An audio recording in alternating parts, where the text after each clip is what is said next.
Hey, I wanted to talk about very very quickly. I want to talk about the Isaiah and the Jordan feud, and I want to spend a couple minutes on it. And the uh, the reason I'm bringing this back up, and there are tons of other um, sports articles and commentaries on this same subject. I recently saw the Isaiah Thomas and Carl the Mailman Malone's reconciliation. It was televised. I believe it was on NBA TV. It's similar to when Magic and Zeke, as in Isaiah Thomas, they reconciled after over 30 years of not speaking to each other. And Isaiah being snubbed by the Dream Team, because in my opinion, he should have been on the Dream Team if we're talking about exploits on the court. And I want to talk about hypothetically, what do you think? What would it take to get Jordan and Zeke to sit down? Because at this point, it looks like they'll probably both be on their deathbeds, and they may acknowledge one another at that particular point before they check out. So on this episode, we're gonna revisit the Isaiah Thomas, the Michael Jordan saga, Isaiah versus Mike, Thomas versus Jordan, and we're gonna just kind of try to take a not necessarily a deep dive, but go probably waist deep and look at the dynamic and see why or how it's gotten there that way. And I'm going to try to unvilify Isaiah, because Isaiah doesn't get a fair shake, in my opinion. He probably never will, because people just don't understand. It's his way of life, of how he came up, that personifies him on the court. And Jordan had that same demeanor, that same just kind of killer instinct, and he's praised for it, and Isaiah's cursed for it. And yeah, I got a little issue with that, but we're going to talk about that on this episode, All Things Considered. We're going to go ahead and get started. I'm your host, Bearded Aquarian. If you are a returning subscriber, thank you for your support. If you are a new viewer, take a look at what I got to offer, and hopefully at the end of the video, you will become a subscriber, and we will continue to go along this journey together. Let's go ahead and get started. What time is it? Game time! Boom! All right, so we're going to play a game of fact or fiction. And we're going to step in our time machine. We're going to go back to 1985. We're going to go back to the NBA All-Star game that was, at that time was held in Indianapolis, Indiana, Market Square Arena, home of the Indiana Pacers. And we're going to talk about the alleged freeze-out game. And so I'm going to call this one fiction. And here's why. Michael Jordan takes 9 shot attempts. He only hits 2 of the 9 shots. He plays, but he doesn't play a long time, because again, everybody has to get a certain increment of minutes to showcase their skills, because they're all stars. And so he just didn't have a great game. That can happen to anybody. Everybody knows that offensive players have to get in a rhythm. Basketball is a game of rhythm. Any shooter has to have time to create space. They have to get a feel for the rim, especially if it's not their home floor. And so this is essentially enemy territory. This is where the Pacers play, which play in the Central Division along with the Chicago Bulls. And so some rims are tight, some rims are more wide open. Again, Michael Jordan just didn't get into a rhythm, I think, due to a lack of minutes. I don't think that Isaiah had anything to do with an alleged freeze out. There's no way Dr. J, Larry Bird, Magic Johnson, and everybody else that's on those respective teams are going to freeze some guy out. Now, let's be honest that it probably makes you feel some type of way if you've been grinding all these years and some sensational rookie comes in. He swagged out with the gold chain. He has the charisma, the style. He's the new kid on the block, and everybody's adoring him and just really liking him. And he has some world-renowned qualities and all these different things that you may feel like you should have gotten when you came up through the ranks. And so some people are going to feel underappreciated. I get that. That's human nature. So again, the freeze-out game, I call that is essentially fiction. Second point, and I got a couple other points, and then I'll end the video. If you go back and look at the pivot video, and that's, to me, to date, that's the best Isaiah interview that I've seen in a long time. Probably might go down as his best interview. If you look at him, he talks with Freddie T, Channing Crowder, and Ryan Clark, aka RC, and they talk about a lot of stuff. And he talks about essentially helping Jordan and taking Jordan under his wings. And so, is that fact or fiction? I'm going to also say at this one is fact. And so he is a country boy. He's in from out of town. Obviously, Chicago's a big city. It's nothing like North Carolina, I can tell you that. And Isaiah coming up on the west side of town along with the south side, and that city is it is a blue collar city. I'm referring to Chicago. And so Isaiah, believe it or not, more than likely has some street cred, came up in the ranks, right? And probably at some point wanted to do bad, wanted to run with a gang, but the gangs, OGs in the neighborhood, always going to see when somebody's great. When they have greatness, they're on the fringe or on the verge of greatness, they always going to say, no, you're not going to be able to come with us. We're not going to let you put in any work, any dirt, because you're going to make it out of here. And so I think that's what happened with Isiah. But when he came back to the neighborhood, people appreciated that because that's somebody, he's like a champion to them. He made it out of that particular environment.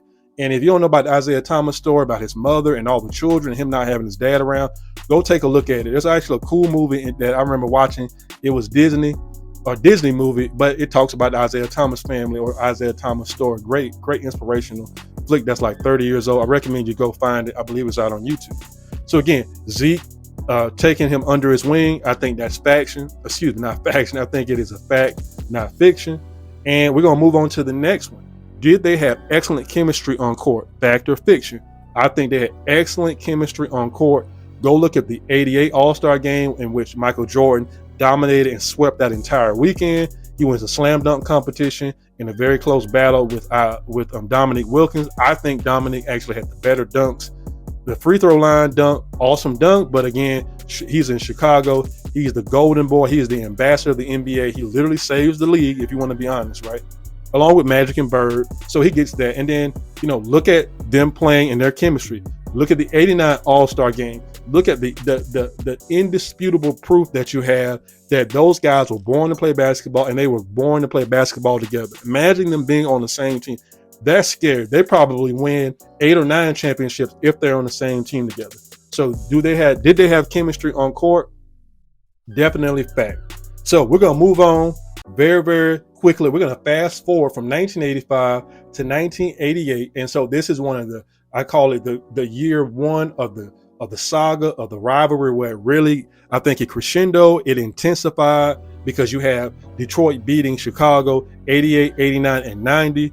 And beating them, not convincingly, but beating them, and Jordan just pulling out everything, every stop, trying to get over that hump, and he could not get over the hump. It finally, in 1991, again, I think after some complaints to Stern, some concerns about his safety or how he felt Detroit was playing, somehow his petition gets heard. David Stern implements the flagrant foul rule that we know today, flagrant 1, flagrant 2, automatic ejection. The Pistons lose a couple of other key players as well. And finally, they get over the hump and they actually beat the Detroit Pistons emphatically with a sweep, right, against Isiah and the Bulls. And so, and so I'm going to say that this particular one, did Isiah act improperly? I'm actually going to say that it's fiction. And here's why. Hear me out. Boston did Detroit the exact same way. When they got beat, they walked off the court. The only person that shook hands that when the baton was passed was Kevin McHale. And so Joe Dumars assumes Kevin McHale's role and he shakes hands with Chicago. Everybody else walks off in defiance. I think is a beautiful thing because, again, they're just doing what was done to them. I don't believe in all this. It's one thing about having great or good sportsmanship, but to insinuate that they're bums for doing that, you got to realize that Michael Jordan in the media at that particular time, he talked about that they were undeserving of champions. So after everything that Isiah has done for Jordan, has helped Jordan, in my opinion, right? It's helped, right? But Jordan did all the hard work, got in the gym, and just was a savant, an expert at the game. And for them or for him to say that about them, it's a slap in the face. Then you say it through the media. So the media is going to take stuff. They're going to run with it. And so you say that. And so, yes, Isiah and the Pistons took offense to that. Bill Laimbeer is actually the one that came up with the idea to walk past them and not shake their hands because of that one comment. And so do I think both people are wrong? Yes, but everybody picks on Isiah and they say, well, Isiah, he didn't shake his hand, and so that's why he's a bum. No, Michael Jordan's a bum too. If they're going to be bums, or if one person's unbecoming, both men acted improperly as it relates, because you don't undermine a person's accomplishments by saying, oh, well, yeah, they're undeserving because they knock people's teeth out when they come in the paint, right? I'm adding a little extra padding onto it. But for him to say that, that's the reason. Remember, things are about cause and effect. So this is why they let the walk out. This is why Isiah walks past them and does not acknowledge them or shake their hand. And so if it were me, and I heard that through the grapevine, and he said that, then I'm gonna feel some type of way too. And so that's why he walked off. Now, moving on, because we're almost done, right? And so we're still in our time machine. And we're gonna fast forward to 1992. And so for the first time ever, an unprecedented decision is made, and the NBA decides that we're gonna do professional players to represent the country. And so the summer games were held in Barcelona, and the All-Star Game selection committee, obviously, you know they're gonna get Jordan. That's the first thing. They're going to get Magic. They're going to get Bird. Bird is in the twilight of his career because he has lower back issues. And if you've had any back issues, you ain't doing much of anything. And so they asked Jordan, and Jordan kind of a little bit was, just beat Portland, got back-to-back championships. He's thinking about maybe taking the summer off, but then he thinks about his competitive nature. He has the time to learn to get closer to Bird, to Magic, or I call them the big three, as far as being the ambassadors who save the NBA. And so obviously Isiah Thomas names come up, and Jordan essentially says, hell no, if he plays, you can forget about that. And so David Stern is not going to allow that to happen. And then they asked Scottie Pippen. They probably asked everybody on the team. And so I'm going to say that probably Magic held the tiebreaker, and because Magic felt some type of way, even though they've already reconciled about Isiah making some comments about some things in his personal life that I don't even need to get into on the video. You pretty much know what it is. And Magic took offense to that, right? Because again, hearing things through the grapevine, hearing about rumors, he felt some type of way. And so I think that swayed the decision, and therefore Isiah is snubbed. Isiah has the pedigree, as I stated. He is a back-to-back champion. It's my opinion that they did beat the Lakers prior to even beat the Lakers a year earlier, and should have actually had three-peated. He's a collegiate national champion. He has all these All-Star Game appearances. He is a highly decorated player next to Bird and next to Magic. Just being completely honest. And then at that time in 1992, he has 2 world championships. And guess who has 2 world championships at the time? Michael Jordan. And so John Stockton is selected instead of Isiah Thomas. Again, as much as I admire Stockton's game, he cannot hold Isiah's jockstrap. Isiah should have been on that team, but he was not put on that team. And so I'm going to say, yes, it is a major disrespect. It's a slap in the face to Isiah, and I think that he should have been on the team. But I do think that him leading the walkout, participating in the walkout, that pretty much sealed his fate and not being able to represent the United States in the 92 Summer Games to date. And I don't think we'll ever see a team like that ever again. That's the greatest team in the history of any pro sports. And I'm paraphrasing Marv Albert, and I completely agree with him to that point. So I've given you a little bit of some of the things that I believe, and I think that has led to this acrimonious split, this 30+ year feud, or maybe even 35-year feud, however long it's been. And do you think they're able to reconcile? Will they be able to sit down? And I'm going to say, I believe that there is a possibility, not a strong possibility. So I'm going to say that it is not fact or fiction. There's somewhere in between. And if Carl the Mailman Malone, if he nailed Isiah, as you saw at the beginning of the video, can do it and sit down and reconcile, because time heals all wounds. If Magic and Zeke, after those serious allegations, because we don't know if he said that or not, if they can get over that, then certainly you, Michael Jordan, you can get over Isiah walking out on you after you insulted him and his team, saying they were undeserving. So at the end of the day, let me know what you think.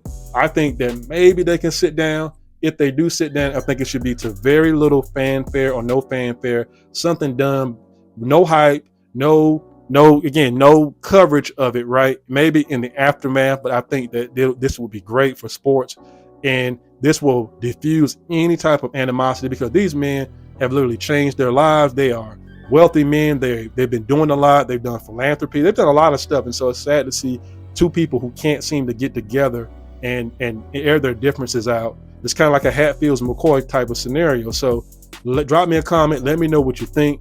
Don't forget to like, share, and subscribe. I am your host. This is Bearded Aquarian, and this is All Things Considered. And I'll see y'all in the next video. I'm out.